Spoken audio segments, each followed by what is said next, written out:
नमस्कार. दसऱ्यानिमित्त तुम्हाला सगळ्यांना खूप खूप शुभेच्छा. आज मी इथं उंबऱ्याला हळदीचं लेपन करून रांगोळी काढून घेतलेली आहे आणि आता आपण लागूया स्वयंपाकाला. कणिक मळून घ्यायची अगोदर.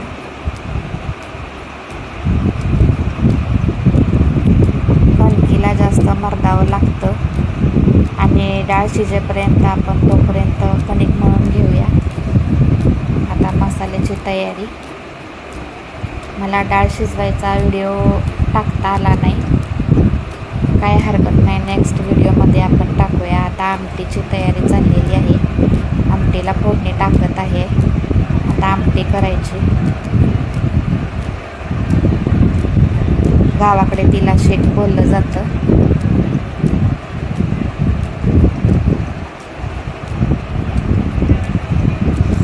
आणि आता गावाकडच्या कुरडया इकडं भेटतात. एक टाकली की मस्तपैकी मोठी फुलते. लहान मुलांना नळ्या आवडतात म्हणून थोड्याशा नळ्या तळल्या.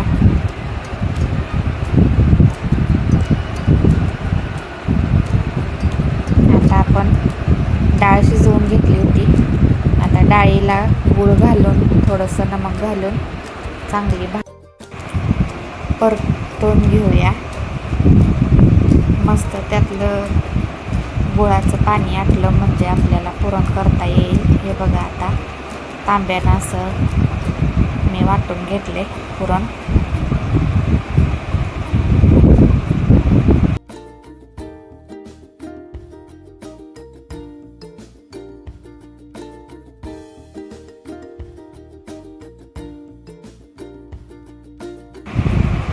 आता माझं पुरण करून झालंय. आता आपण पोळी बनवायला घेऊया. पहिला आपल्याला देवासाठी नैवेद्यासाठी पोळ्या बनवायच्या आहेत.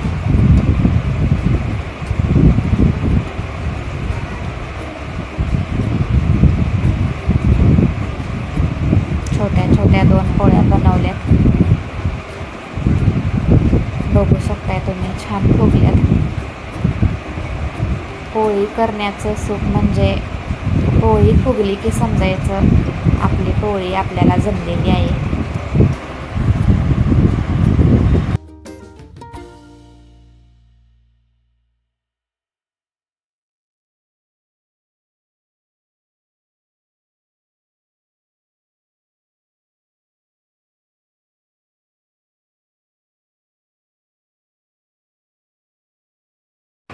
अशा पद्धतीने आपण सर्व पोळ्या बनवून घेऊया.